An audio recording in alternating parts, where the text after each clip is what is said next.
Hey everybody, welcome to our Friday night Facebook Live here on Experimental Mommy. My name is Bridget and I'm the owner of Experimental Mommy, which is a blog that brings you the tips and trends and tutorials for today's busy families. And today I have with me one of my very best friends in the world. This is Jennifer. Hey, She's everybody. also a contributor to the blog. So you've probably seen her series on youth sports safety, talking all about her son Nicholas's illness, a sports-related illness. So we're really excited that you guys are here with us and that you can ask some questions and we can all learn a little bit more about how to advocate for our kids and youth sports safety in their schools. So as mom, we're both moms. We have 4 kids between us, and I have 2 daughters that are competitive dancers. Jennifer has a daughter that's a cheerleader and then also has a son that plays high school football. So like I said, you probably read a little bit about Nicholas's journey on the blog. And if you haven't, make sure that you head over there. So if you're with us, we'd love to know if you have kids that play any sports at school and what they play. Like type in the comments and let us know, or give us a heart if you have some kids that are currently playing sports at their school or a playground or a gym. We'd love to hear what kind of sports that they play. But I guess we can go ahead and kick it off, and we're going to hear a little bit about Nicholas's story, and Jennifer will tell us a little bit about how she attended the At Your Own Risks, Prepare to Play sports and wellness camp that was held here in New Orleans, I guess maybe 2 weeks ago. Yeah. Do you want to tell us a little bit about Nicholas's journey? So, hey, everybody, my name is Jennifer. Like Bridget said, we've been best friends a long time, and our children have grown up together. And so that's been something that's really been, fun for us to watch. When Bridget reached out to me to see if I would attend the event for her, it was really just kind of a funny set of circumstances because the National Athletic Trainers Association was holding their Prepare to Play event in New Orleans. And my son last year in August, we're coming up on a year, suffered a traumatic heat-related injury at football. So he was at practice in August. School had started for us. It starts really early down here in Louisiana. It's hot. We've kind of grown up with it being hot. We're just used to it. But it was an extremely hot day. It was an after-school practice. And at about, probably the close of practice, like 5:30, I guess, he became very sick. He started cramping. He went down, wasn't able to get back up, began to throw up a little bit. And so I was called to get out there to him, went out there. His athletic trainer was, with him trying to kind of work through some of the cramps that he was experiencing and thinking that, maybe it was just a cramp, which is pretty normal after football.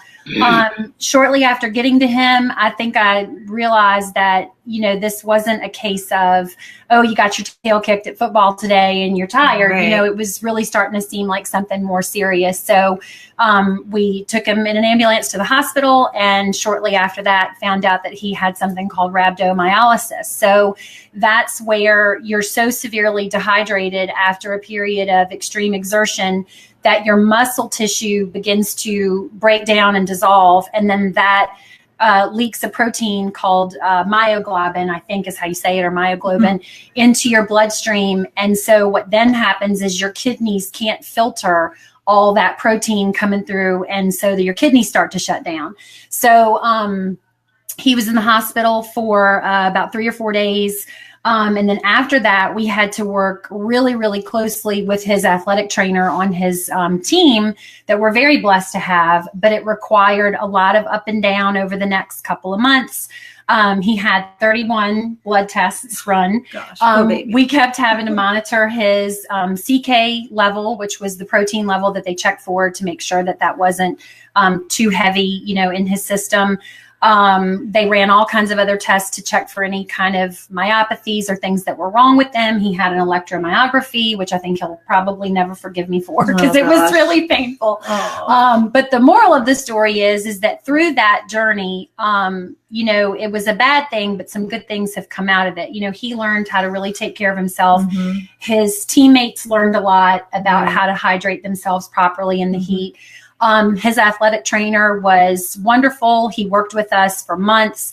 My son had to be weighed in and weighed out before every practice. Then the AT had to turn the weights over to us. I had to turn the weights over to the sports medicine doctor. They were making adjustments on how much he had to drink. And from that point, I think it really, did help the team as a whole just kind of understand, okay, this is extremely important, and how important it was, and how lucky we are to have an athletic trainer on our team and part of our team, and to help support the coaches and what they're trying to do. Yeah, I mean, this was just being one of Jennifer's friends, like it was traumatic, I know, for their family. And we're so lucky that everything turned out the way that it did.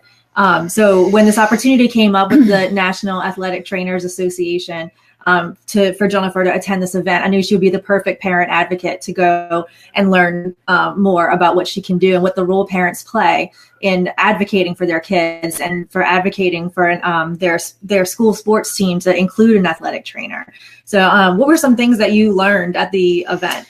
Well, I learned that shockingly, only 37% of high schools, I think, Mr. Lindley can correct me when he joins us if I'm wrong, but I think it's about 37% of high schools have an athletic trainer. We're so lucky at my son's school. It's a co-ed Catholic high school. It's wonderful. We love it. I have all great things to say about it. I thought that was the norm. My son is my oldest. He's our first child. It's our first experience with a high school sport. We had no idea that that wasn't the norm at every school. And so we didn't really know that it's such an underwhelming amount of schools that are actually employing one. The camp was great. It showed a lot of the kids there, first of all, the importance of athletic trainers. They really spoke to the kids about how that profession is growing, and it's expected to grow a lot within the next 10 years. The push, of course, is to have every high school employ an AT. Mr. Lindley and I spoke that day, and he said, campuses that have one trainer need two. Campuses that have no trainers need one. So they're really starting that momentum to try to get kids to maybe think about that as a career.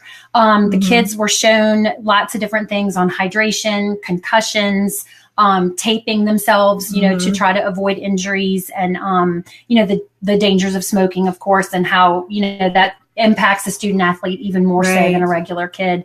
But we really learned a lot that day. It was interesting to see how they delivered all that information to the students in the New Orleans area. I know, in addition to meeting Scott Fujita, one of the former Saints players, when she was there, I was super jealous that I wasn't there. I was also really jealous that she got to meet Mr. Tory Lindley, who happens to be our guest today. He is the president of the National Athletic Trainers Association, and he is really passionate about youth sports safety. And so we are so excited to have him here today. Just a little bit before I bring him on, I just want to give you a little bit about his bio. So he brings more than 20 years of experience in sports medicine, including working with the NCAA Division I and the NFL, as well as a passion for youth sports safety and workplace wellness. He's currently the Senior Associate Athletic Director for Health and Performance and Director of AT Services at Northwestern University, where he's been working since 2002. So if you have any questions about youth sports safety, we'd love for you to type them in the comments. So we're going to ask some questions of Mr. Lindley, but we'd love to answer some of the audience questions too, so we can get as much of this information out. And also, if you're watching, we'd love for you to share this video on your own personal page or business page on Facebook so that we can really get the message out to as many parents as possible. But without further ado, I will bring on Mr. Lindley. Hi, welcome. Good evening or good afternoon. How are you both? Yes. We're doing great. How are you? I'm excellent. Thank you for having me. I really appreciate the opportunity. And Jennifer, it's good to see you again. I enjoyed getting to meet you and your son in New Orleans. Thank you. We're so glad that you came. We're glad that you had a good time while you were there. It was a great time. To kick things off, how can you tell us a little bit about yourself and how you got involved with the NATA? Sure. Well, I appreciate the advanced bio, and I can't believe that you compared me to an NFL veteran, but so that's pretty nice. You keep our kids safe, so you're important too. Right. So I've been an AT, for a number of years, and spent the majority of my career in the college setting, where the opportunity for athletic trainers is great. And you talked a little bit about some of those differences and dynamics of having primary healthcare providers available and ready for student athlete healthcare. And so at Northwestern, we're very fortunate, and I've really enjoyed my time there, being able to manage that program, manage our ATs, to take great care of our student athletes. My service to the NATA has been a career-long passion for me, and I've really enjoyed learning from other healthcare professionals, and being able to be a part of just an opportunity to give back to the profession. That's great. So why is this campaign to employ athletic trainers at every school something that you are so passionate about? Well, for starters, you both mentioned your families and how near and dear they are. And my wife and I have 3 great kids, 2 boys and a girl. All 3 were participants in youth sports, club sports, middle school sports, high school sports.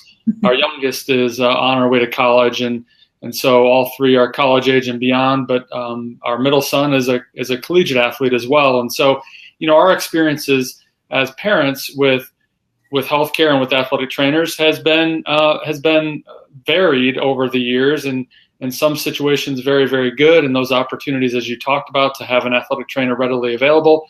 In other situations, like all parents, concerned about who was taking care of our daughter or our son. And so, it was natural for me to have a strong passion for, learning more about advocating for athletic trainers, not just because I'm an AT, but because I understand that, athletic trainers are preeminent injury prevention and management experts. Athletic trainers save lives, and the opportunity at the high school level is great. You hit the stat right on the head. 37% is really all we have in terms of full-time employment for ATs in the secondary school. And that really represents the gold standard. And so we need to do a lot of things to advocate to have an AT available. Practices are where the injuries occur. And, 62% is the number that we know now of where injuries lie in terms of practice. So versus games, it's really important to have that AT available for day-to-day care and provide a continuum of care where student athletes, have that readily available healthcare provider to assess, to diagnose, to manage, and then to communicate with parents, communicate with coaches, make return to play decisions, make decisions to return, your son or daughter from play in the first place. And, all those different things, including, policy. You talked about your son's experience, having advanced policies in place to manage situations like that where an emergency does occur is critical for every high school to have. And it just doesn't make sense to me that a school could, support and sponsor a high-risk sport and put the money forward that it takes to do that and say that they still can't afford an athletic trainer. It just doesn't really add up. Right. And the money that it generates for the school, sports make big bucks for schools. I mean, so it seems like you would want your team to be as healthy as possible because, it's such an important part of the high school experience. Right. So we had some viewers on here. They're saying they have kids that are currently in football and soccer and lacrosse and gymnastics. So what advice would you give to parents what are some things that they should know about youth sports safety? Well, we know that sports-related injuries are just a part of the game, but the benefits of participating in organized sports and any activity far outweigh the risks. And so understanding that those health benefits exist, understanding that the social benefits exist, the leadership skills that are developed, the sense of higher self-esteem that comes with participation in sports, all these things are known. And so as parents, just weighing that against what the alternative would be and thinking about, your son or daughter who maybe isn't participating in sports and what a cell phone and a video screen would do for that sedentary lifestyle, and just thinking about, that type of situation versus the opportunity to be active and the opportunity to reap all the benefits from sports is really critical. And that decision making, for parents is key if they are armed with the identified questions to ask and armed with the thoughts and ideas of how they can advocate for safer sports and ask the questions before they get their kids involved. Just think about what I thought to myself recently about the amount of questions I ask before I buy a car, just as an example. And yet before I dropped my daughter off for the first rowing practice. She was a club rower. I didn't ask a single question to that club about their emergency action plans. I didn't ask about their use of AEDs in and out of the boat. And I certainly didn't ask and found out the hard way about their severe weather policy. And my daughter had a horrible experience in a lightning storm on the water. Her coach had no plan in place. And as she told me, that was about as scared as she's ever been in her life. And so, again, even as an AT, I really wasn't prepared and armed with the right questions in advance of having my daughter, my sons, be involved in organized athletics. And that's really what it's about. It's understanding the questions to ask. And you mentioned atouryownrisk.org. That's a tremendous website for parents. There's an actual download where it arms parents with 7 key questions that they can ask of their organized sports youth organization. They can ask of their middle school. They can ask of their high school to assure that their son or daughter is put in the most safe situation possible. Yeah, we actually do have a link to that checklist that you were talking about. Got feedback. Sorry, you can hear me. We do have a link to that checklist on our website on, I think, the third post that Jennifer published. So definitely check that out and make sure you download that parent checklist of questions that you should ask the school or the playground before any child plays a sport at the school. So again, if you guys have any questions for Mr. Lindley, we'd love for you to type them in the comments so we can share those questions with him and get your questions answered too. But for now, we will continue. So my son grew up playing most park sports. Like he played baseball for a bit, basketball for a bit, soccer.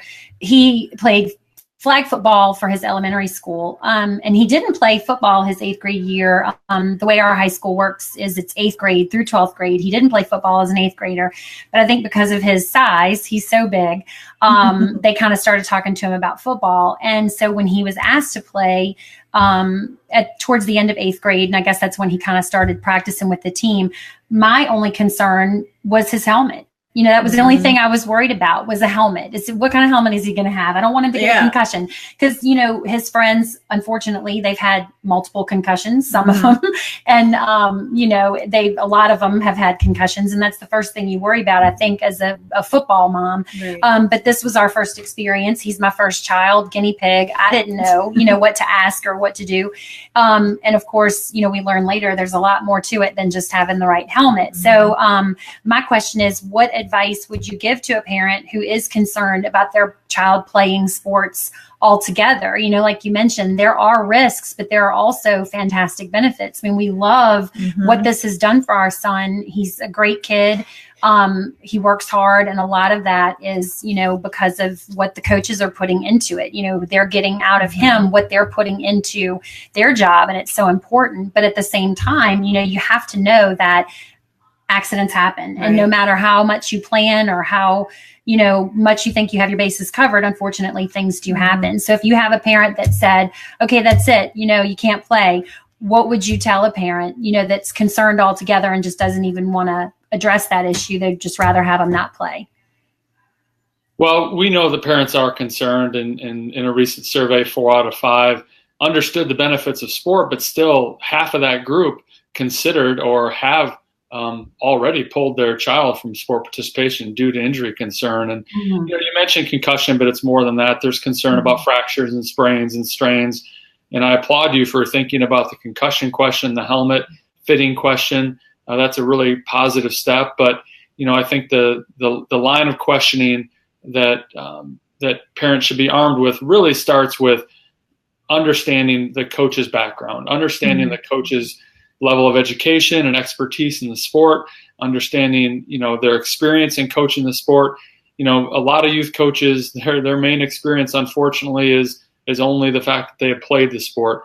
But there are a number of different youth sports leagues who certify their coaches and provide for them the appropriate education. And so I think that's the conversation that I'm encouraging first and foremost is for parents to be armed with some of those questions that we talked about, and the download at atouryownrisk.org is a great start. And one of those really is this idea of where those coaches' experiences come from, because how they practice the sport safely starts with the coaches, and that's such an important and critical component to that. And then the other parts of parents' concern should lie around this idea of, if an injury does occur, who's taking care of my son or daughter? And is there someone there to provide that immediate assessment? Student athletes or athletes should not be the ones making a decision on whether they should return after an injury. Coaches should not be in that position to making a decision on whether they should return to activity. They just don't have the expertise. And so knowing that someone is there to make those decisions and have that qualified healthcare person in an athletic trainer to do that is, like we mentioned before, the gold standard. And so it does start with a conversation with the coach, and then this level of advocacy that we're talking about really is outstanding in a number of different ways, because the policies and procedures need to be in place, and that organization needs to take responsibility for our sons and daughters. And back to the high school, it's really hard to believe that in some situations that there's really no one taking care of our kids after the bell rings at 3 p.m. Yeah. We actually do have a couple of questions from the audience. I'm going to start with one. I'm sorry if I pronounced this name incorrectly. I think it's Keja. That she asks, or can you talk about the importance of mental health care for high school athletes and the role of athletic trainers in those particular situations? Yeah, that's an excellent question. Athletic trainers are really key in that total continuum of care, and mental health is just one component. One of the uniqueness of our profession is the fact that with the AT, being there day to day and understanding their patient population, the student athletes, when they're doing great and when they have an issue, really comes into play and is a huge benefit when you're considering mental health, because the AT can understand when things just, don't seem right, and they can have a pre-established relationship, not only with maybe your son or daughter in particular, but his or her teammates. And teammates might feel more comfortable coming forward and saying, something just isn't right with Jane or with John. And so that offers an opportunity for an AT to make a quick, referral, a quick intervention, a quick line of communication to parents to make sure that they understand what's going on. And so, mental health is one part of that total continuum of care. And having an AT is a really huge advantage when it comes to managing those situations as well. Yeah, I think that's great that the athletic trainer, I guess, would offer another line of communication for the player who might not feel like they can go to their coach and say that they're having maybe anxiety or, something they don't want to tell their football coach, but they could go to their athletic trainer and let them know that something is just not right. Definitely. And they often don't have that type of relationship with their coach, or they're sensing that, maybe they're going to show some level of, weakness or some level of not being as good as they want the coach to view them as, whether it's, physically or mentally. And so that's where that kind of independent advocate for health and safety is so critical. And this idea of mental health gets back to what Jennifer was talking about earlier, which is the idea that, if only 37% of high schools across the country have one full-time athletic trainer, consider what that ratio is of 3, 4, 5, 6, 7, 800, 1,000 student athletes and only one athletic trainer. And it really, is a huge disadvantage. It's a great thing to have, again, from a health and safety prevention standpoint. But do we really believe that, one AT can have that kind of an impact, or really get to know his or her, student athlete population like we're describing is so important in mental health when it's 1 against 600. Right. That was one of the things that, I think about my son's athletic trainer. He doesn't just serve football. He serves all the teams at the school. It's a co-educational school, a little over 600 kids. So we are kind of small, but either the principal or the head coach at one point has called him the busiest employee at the school. I mean, he's there all the time. Yeah. In fact, my son one time on a Saturday morning realized he had left his book bag overnight, and the only way we could get into the locked school was because his athletic trainer was there. So we got there to get it, but he was the only person there because he's there all the time, because he's having to manage all those kids. And I think he works harder than I swear anybody else at the school, because he's responsible for all of those children that are playing sports. Yeah. So, it's a lot. It's definitely a big job. Mm-hmm. Can you tell me a little bit more about the role of Parents Campaign and why that is important to NATA? Well, parents have the power. There's no doubt about that. And this campaign really starts with the idea of, professional athletes and athletes around the country, talking about the importance of parents being armed with the information, kind of like we've talked about before. But it's going to be a full year campaign surrounding this idea of safer play and safer sport that can include the advocacy for an AT and can include the opportunities for ATs to make a bigger difference in our communities. And we've talked a little bit about the secondary school level, but let's not forget the thousands of participants in middle school and the thousands of participants in club sport. And so there's so many ways in which an AT and can mitigate risk, and so many ways in which an AT as a primary health care provider can give parents that peace of mind that they're looking for. Yes. And one of the things that I mentioned in the I think it was the third part of the article is that, that balance between the parents and the coaches is, it can be difficult, especially on the high school level. You're trying to get to the point where you have your high schooler advocating for himself or herself. But like you mentioned, you don't want your 15, 16-year-old responsible for their health care.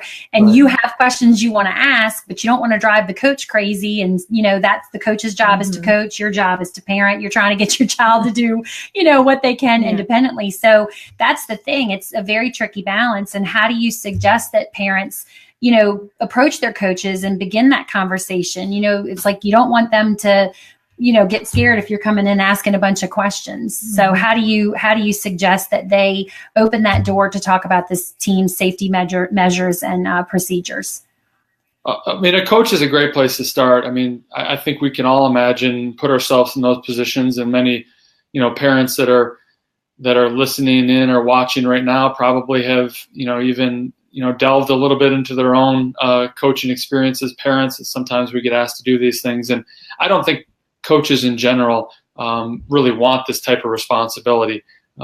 So I think they could be a huge advocate. However, if they don't hear from parents and don't listen to, don't know that a parent is concerned, they're probably not going to initiate a discussion up the food chain on their own. And so I think the coach is probably a great place to start.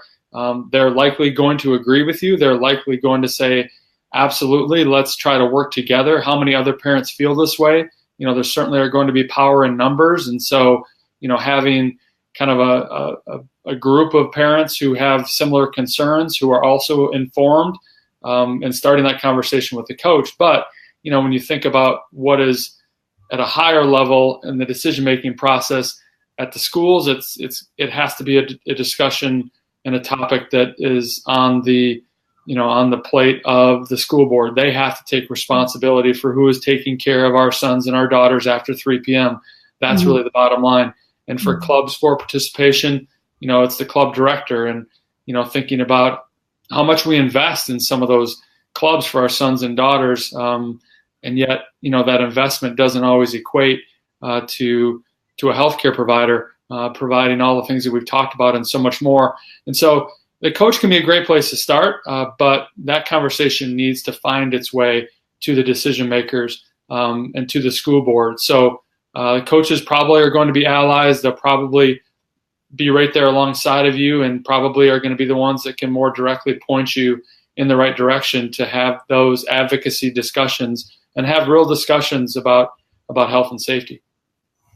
Yeah, you're obviously not alone, Jennifer. That Amanda and several other people have said that the coach-parent relationship can definitely be a tricky one to navigate. So thank you for those tips.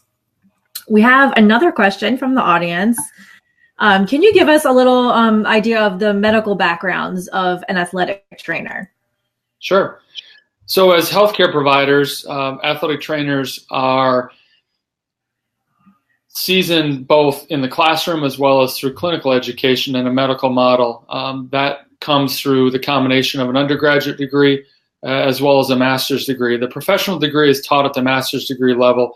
And so, like other healthcare professions, the undergraduate degree includes a number of prerequisites and can be kind of a pre-healthcare type of a degree with the goal to go to AT school.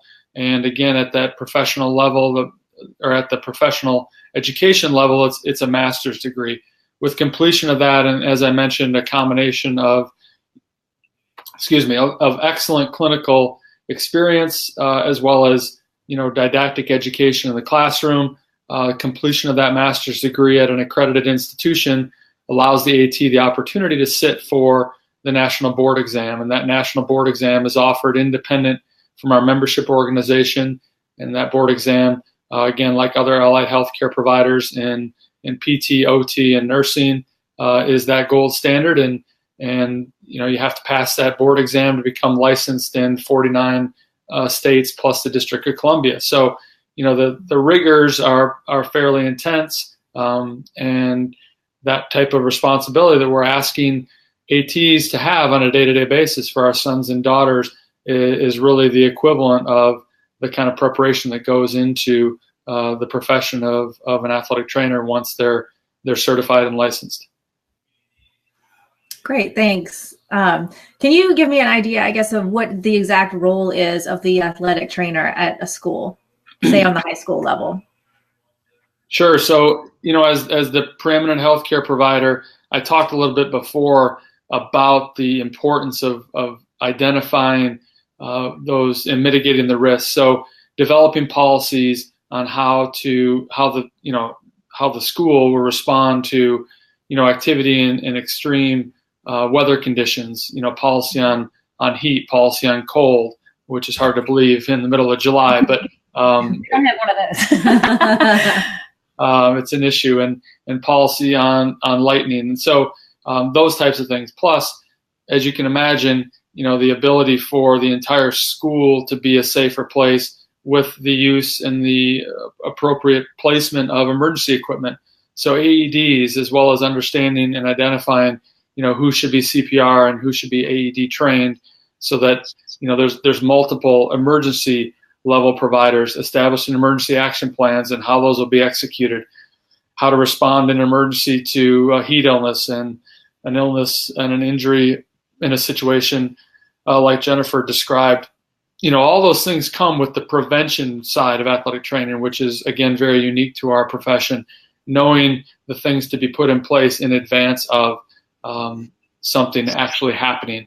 Once things do happen, then as the kind of the centerpiece of the healthcare team, the AT is super skilled in communication with physicians, super skilled in communication with coaches, and helping coaches to understand what those limitations are in practice, who's not allowed to practice and for what reason, as well as communicating with parents. And that's so critical at the high school level because, at the university level, I may be dealing with one head team physician. At the high school level, I could be dealing with 20 community physicians with varying degrees of sports medicine background, as you experienced, Jennifer, with your son. And so having that person to be connected in the community, know what areas of expertise exist, and being, again, kind of in the middle of that healthcare team and coordinating care for our sons and daughters is that huge role that they play. And then,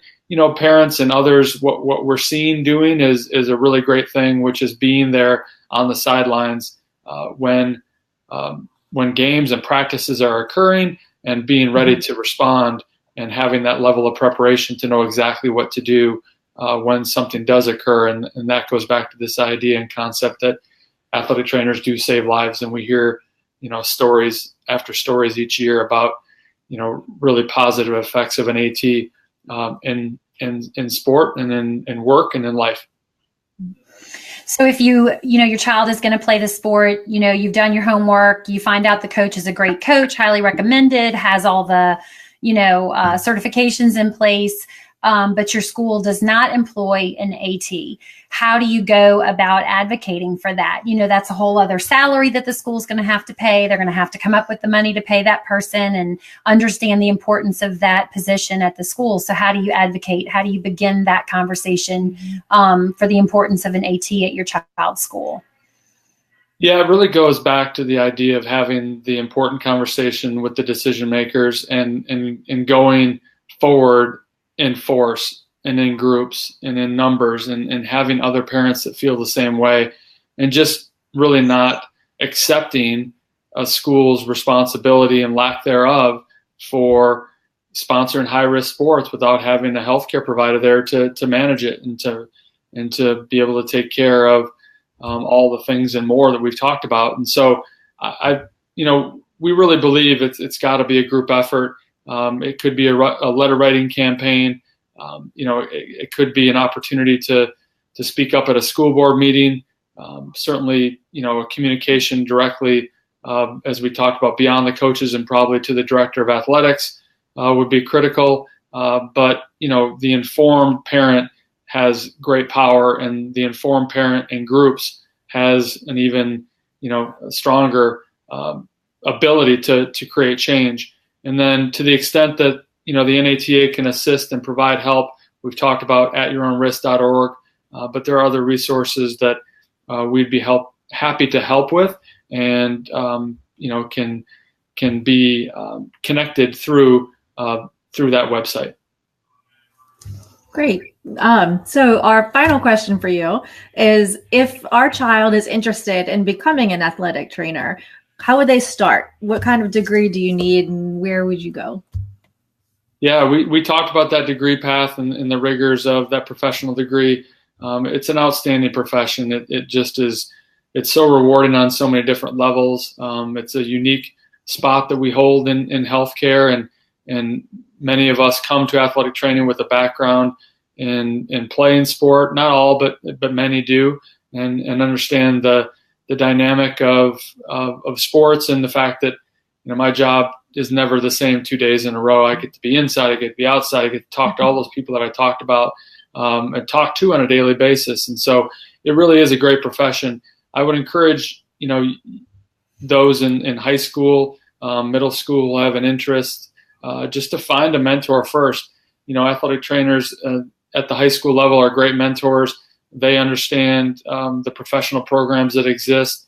They understand and can talk directly to students about ways in which the profession has made a positive impact on them.